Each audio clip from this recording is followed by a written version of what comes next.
Hello friends, welcome back. This is Captain Dave with Simple Plan Trucking. We're at the Flying J truck stop in Cocoa, Florida. Brooke and I delivered a load down here this morning at about 3 a.m.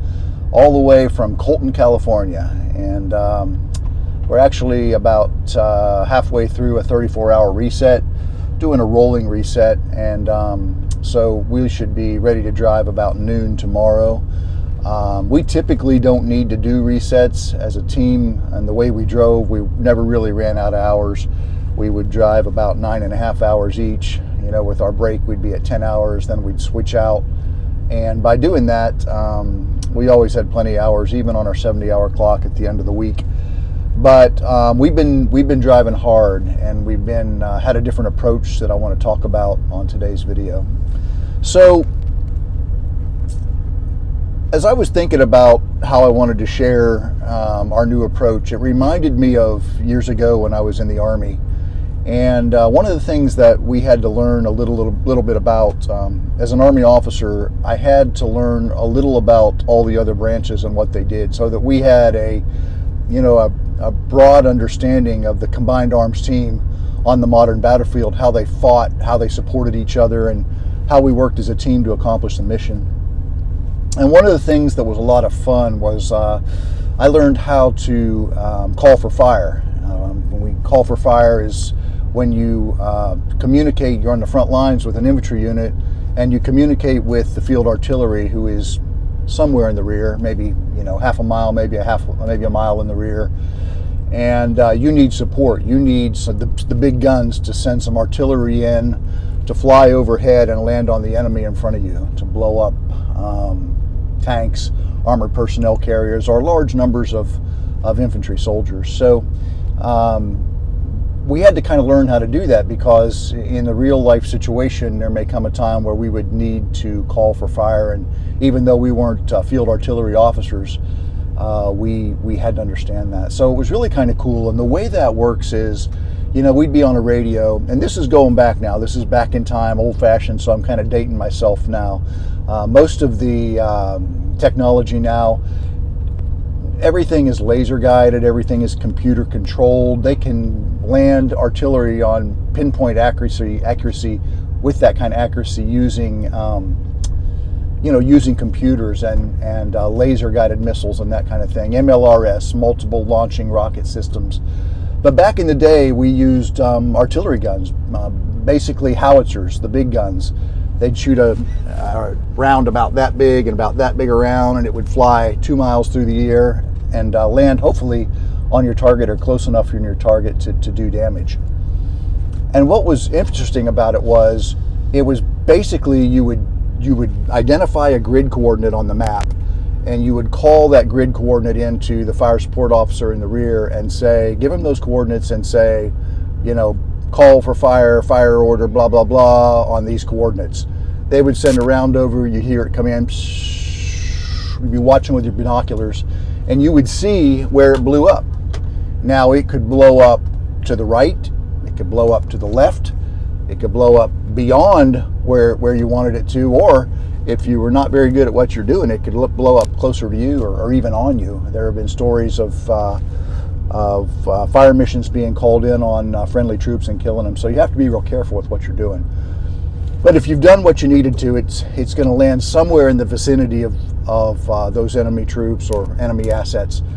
So the way you would do it is you'd be watching with your binoculars, and you would see where it landed. And let's say it landed, 100 yards beyond where the target was. So, your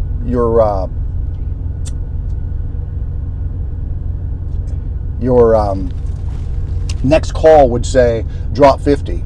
So they'll drop 100. So they drop 100, come back, it would land hopefully where it was supposed to, but it may be left or right. So you would say, if it landed to the left, you would say right 50 or right 20 or whatever it was. And they'd fire again, boom. And it would land, maybe a little bit beyond where you wanted it to be. So you need to come back 10. So you'd say left 10. And if you knew you were close enough at the end, and you'd had all your calculations in, and you'd be watching, and you saw where those previous rounds had fallen, you would say left 10, fire for effect. And that's when you would see all kind of artillery rain down on the target and just take it out. So the first ones were just kind of like marking rounds just to get it in where you needed it to be, and then they'd send in the big barrage of artillery and obliterate the target. That's how field artillery works, and it's very impressive when you see it. So, you know, from time to time as I'm talking to people, I'll say, you got to adjust fire, or it's time to fire for effect, because those were the terms we used to call for fire back in the day in the Army. And I think it's very similar to the kind of approach you need to have as a trucker working for Prime. No, we're not calling for fire, but we always need to be adjusting fire, adjusting our plan. And once you figure out the plan, you need to be ready to fire for effect. And so let me tell you what I mean by that. I think I've shared with you in previous videos that the last 6 months or so have been challenging for Brooke and I as a team. We've not made the money that we did last year for sure. We've been falling short of our goals. And you know, we're blessed as a team that we're still making pretty good money because there's 2 of us driving in the truck and it's going into the same account. But certainly we're off our goal. We're off our where we need to be at this point in the year. And so I'm kind of hard-headed. You know, sometimes it takes me a while to think if something's not working, you got to do something different. And I kept trying to do what I wanted to do with the same method that worked last year. Well, we're in a different market now, and it may come back and be as good as it was before, but I got to tell you that, you know, in talking with other drivers and lots of long-time drivers, people have been doing this for years, through conversation, you just kind of get the sense that it may not get as good as it was ever, or not for a long time. Most people that have been driving for 5, 10, 15, 20 years will say, you know, it kind of feels like we're back where we were, or what is normal for truckers. We're making the kind of money now that we made prior to 5 years ago. For the last 5 years, it's just been, you know, very bullish in the trucking market. But people were making money hand over fist, and I sure wish I had been in it 5 years ago. But I was lucky enough to get in the last year of the good money, and you know, since Brooke and I started, you know, about 18 months ago, that first year, man, we just cleaned up and we put a lot of money in the bank, and it allowed us to weather the storm through the last 6 months or so when things kind of dried up for us. Now, when I was in training, one of my trainers shared with me that, you know, when you're a lease operator, you're running a different game than you are as a company driver. When you're a company driver, it's all about the miles, because you get paid on the miles that you drive. So it really doesn't matter what the load pays to Prime, because you want as many miles as you can get in a week. But when you're a lease operator, it's about the revenue. You want to have high revenue loads with low miles. And that's what was drilled into my head, and that makes perfect sense from a business perspective. You're not driving as hard, you're not putting as much wear and tear on your truck, not as many miles on the truck, and you're getting the most revenue per mile as you can. That's what you're looking for. And for most of last year, it was that way for us. We were very blessed to always be offered high-paying loads. And so we were able to take those shorter loads for higher revenue. But since about March of this year, things drastically changed, and many of you will identify with what I'm saying, and hopefully some of you will agree with it. A couple of things contributed to the lower revenue, I think, at least from our perspective, and one of them was the amount that the customers were paying per load was off. It was less. Not as much as some people might say. I would say across the board, generally, we're seeing that most loads are about 20% less than they are a year ago at this time, than they were a year ago at this time. Couple that with the fact that there weren't as many loads going out, and we still had a glut of drivers, more drivers in the market than we had loads to pull. And so Brooke and I were starting to get offered more super solo loads, basically a driver and a half instead of 2 drivers. And so we would have more time on the load than what we needed to get to the load. And on top of that, many times we were being asked to deadhead or to wait up to 24 hours to pick up the load. So when you combine the lower revenue, and more time on the load, both driving the load and then waiting to pick up the load, those three things kind of created a perfect storm where our revenue was down significantly. There were weeks that we were flat, where we made like just enough to pay our bills. There were some weeks where, we made okay money, and there were some weeks where we made very little money at all. And that's not all the market's fault. Over the last 6 months, we took more time off than we had previous to that. We had some things in our life that we wanted to do, some family events we wanted to go to, and just some things coming up was a little bit different. Not a lot. I mean, we were still driving 6 to 8 weeks before going home, but last year it was pretty much 8 to 10 weeks. So that figures into it as well, that we were choosing to go home a little more often. But all that to say, we came out to be in trucking with some goals in mind and said, for us to do this, for us to make it work for us and what our goals are, we need to be bringing home about $5,000 a week. That's not in revenue. That's in the bank to us after all of our bills are paid. And so last year we averaged that. Sometimes we made quite a bit more, sometimes a little less, but I'd say we averaged about $5,000 a week in our first year, which was just fantastic as a team. And I'd have been very happy if we'd have rolled along like that into this year.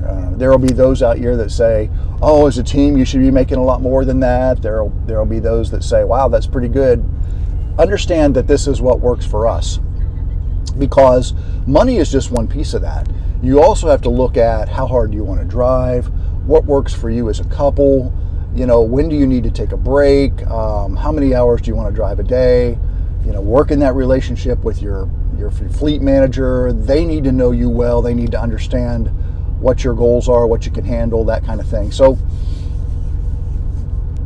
suffice it to say that in the first 6 months of this year, we were not making anywhere near $5,000 a week as a team. So that was disappointing. Well, about a month ago, I started thinking, how can I change things up? What do I need to do differently? Well, trying to take the shorter loads for higher revenue wasn't working because the revenue wasn't there and there was a lot more time on the load. So that approach was just becoming disastrous for us. So I needed to try something else. So what we've done over the last couple of weeks is we've started running more cross-country loads. And we run, California to Florida or somewhere on the East Coast. We want to get as many miles as we can. And as a team, we can get across the country and back in a week and run one additional load for an additional $1,000 or something like that. So we are making now averaging in revenue 10 or 11,000 or a little more some weeks, and averaging that 10 grand in revenue a week, which gives me $5,000+ in the bank, which is what we need to do to be successful, to meet our goals. So I guess my message is the money is still out here at Prime. You just gotta drive hard, and you've got to figure out what works for you, what your goals are, figure out how much money you want to make, and then figure out what you've got to do to make that happen. We're tired. I mean, we're running hard now. We run across the country and back in a week, and then this week my 70-hour clock ran out, which never has happened before, but because of the hours we're running and the extra time we're spending, we're in a position now where we needed to do a 34-hour reset, which we've never had to do before. But for us, it's working. We kind of need this time to download, relax, regroup, and be ready to hit it hard again tomorrow. We're going to try to get a short load out of Florida. That's kind of hard to do, but if we take a Tropicana load, say up to Springfield area, and then get something better out of Springfield going west, then bring something back. We found that to work very well for us. We live in Florida, so we like coming to Florida. It's convenient for us, and it gives us the miles that we need in this market to make money. I guess what I'm saying is you got to create your own lane, and those lanes are out there. Figure out what's going to work for you, figure out how much revenue you want to make, and then understand that to make that revenue as a lease driver, you're probably going to have to drive more miles in this market, because the good money is not consistent enough to give you that revenue that we used to have, if that makes sense.